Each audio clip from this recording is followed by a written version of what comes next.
ഏറ്റുമാനൂരിൽ നിന്നും കാണാതായ ജൈനമ്മയെ സെബാസ്റ്റ്യൻ കൊലപ്പെടുത്തിയത് തന്നെയെന്ന് കോട്ടയം ക്രൈംബ്രാഞ്ചിന്റെ അന്വേഷണ റിപ്പോർട്ട്.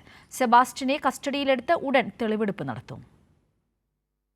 കൊലപാതകം, തട്ടിക്കൊണ്ടുപോകൽ, തെളിവ് നശിപ്പിക്കൽ എന്നീ വകുപ്പുകൾ ചേർത്താണ് സെബാസ്റ്റ്യനെതിരെ കൊലക്കുറ്റം ചുമത്തിയിരിക്കുന്നത്.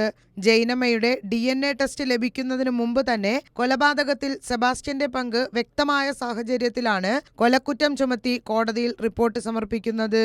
കൊലപാതകത്തിന് ശേഷം ജൈനമ്മയുടെ സ്വർണ്ണാഭരണങ്ങളും മറ്റും തട്ടിയെടുത്ത് വിൽപ്പന നടത്തിയത് പോലീസ് കണ്ടെത്തിയിരുന്നു. ജൈനമ്മ കൊല്ലപ്പെട്ടതിനു ശേഷം ആ ഫോൺ ഉപയോഗിച്ച് സെബാസ്റ്റ്യൻ നടത്തിയ തട്ടിപ്പുകളും സെബാസ്റ്റ്യന്റെ വീട്ടിൽ നടത്തിയ പരിശോധനയിൽ കത്തിക്കരിഞ്ഞ നിലയിൽ ജൈനമ്മയുടേതെന്ന് സംശയിക്കുന്ന മൃതദേഹ അവശിഷ്ടങ്ങളും കണ്ടെത്തിയിരുന്നു. ഇത്തരത്തിൽ കൃത്യമായ തെളിവുകൾ ലഭിച്ച സാഹചര്യത്തിലാണ് സെബാസ്റ്റ്യനെ പ്രതി ചേർത്തുകൊണ്ട് കുറ്റപത്രം തയ്യാറാക്കിയത്. ഒപ്പം ആലപ്പുഴ ക്രൈംബ്രാഞ്ച് ബിന്ദു പത്മനാഭന്റെ കേസിലും സെബാസ്റ്റ്യനെ കൊലക്കുറ്റം ചുമത്തി പ്രതി ചേർത്തിട്ടുണ്ട്. 2016 ശേഷം ബിന്ദു പത്മനാഭനെ കാണാതായതിനു പിന്നിൽ സെബാസ്റ്റ്യനാണെന്ന് അന്വേഷണ സംഘം വ്യക്തമാക്കി.